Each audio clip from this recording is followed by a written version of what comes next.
Hi again, John Florez here. Just a quick production insight moment. It occurred to me last night, I thought I'd post an old tape with it. An old tape I just discovered. You can see the Lost Tape series here on my YouTube channel. The issue here for a producer is, do you stand by your vision? Okay, in my day, you just kind of took the best song you could with an artist and went in, produced it, gave it to the label. Sometimes you had input as the producer into what the label would release. Other times you didn't, and the label chose what it wanted to release and promote. Okay, in this case, I had a vision, and I had a vision that revolved around two talent associates, artists of mine. So we had a hit with James Bingham and 5 Flights Up on Do What You Want to Do, and we were trying to promote a new singer. She was 17 years old at the time, Lynda. So my vision was twofold. One, we combine the two acts, so we have basically Lynda and 5 Flights Up singing an oldie. And it was a big hit oldie, which was Gene Pitney's I'm Gonna Be Strong. So the idea was I would produce a kind of Phil Spector wall of sound, big production on Gonna Be Strong. Wall of sound almost. Lots of echo, big production, knock your socks off stuff. And it was a one of a kind. The idea just really inspired me, and I couldn't wait to produce it. My friend Johnny Guthrie is playing drums on it. Gene Page, the wonderful black orchestrator, look him up, Google him. And so we take everybody into the studio, create this massive production on a remake oldie of I'm Going to Be Strong. So we do it, it comes out great, it matches my vision. It's a one-off with two artists from the label, Lynda and 5 Flights Up, singing an oldie, produced Phil Spector style, Gene Page, big arrangement. It's a one-of-a-kind, massive production piece, and I'm very happy with it, and I submit it to the label.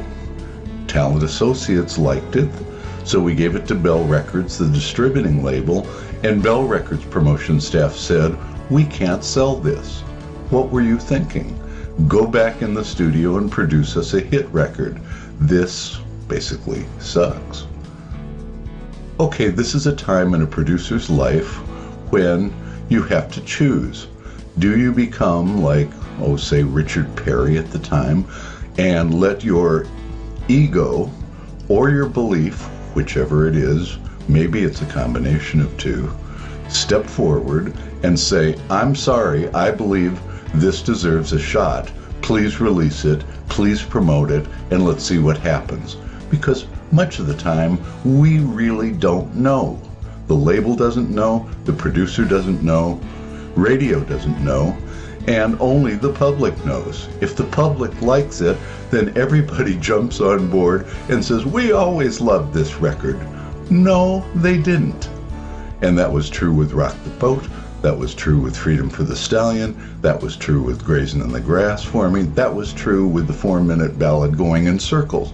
Nobody really thought anything of those until they hit. And once they hit, based on their own momentum, everybody jumped on board. And, "Oh, Booby Baby Sweetheart, isn't that just wonderful? We always loved it." No, they didn't. So the point here for a producer is, do you stand by your vision and say, "Please release it and see what happens," or do you obey and go back into the studio and try something totally different to please the label? So I was young, I was in my early 20s, so what did I do? I pleased the label. In retrospect, I'd rather that this cut had been released, sent out to the public, see if the public reacted to it, and then gone from there. If we needed to go back in and cut something new and better, we'd do it. But let's give this a shot first. That's what I would do if I knew then what I knew now. But I didn't. I acquiesced. It never came out. And we went back in and cut Angel of the Morning, another remake. And by the time we had done that, Bell Records had dropped Talent Associates and would no longer distribute the label. So we had gone in, cut something new for absolutely no reason whatsoever, because there would never be any distribution for the new product. We could have had distribution for this cut, which Bell Records didn't like, but I, the producer, did like, and we'll never know, will we? Okay, you guys decide. What would you do if you were in this position? It's a conundrum, isn't it? But in retrospect, it's kind of a fun one. Okay, let's listen to Lynda Seals and Five Flights Up, two Talent Associates artists teaming up to produce a massive version of Gene Pitney's I'm Gonna Be Strong. And as always, thanks for watching.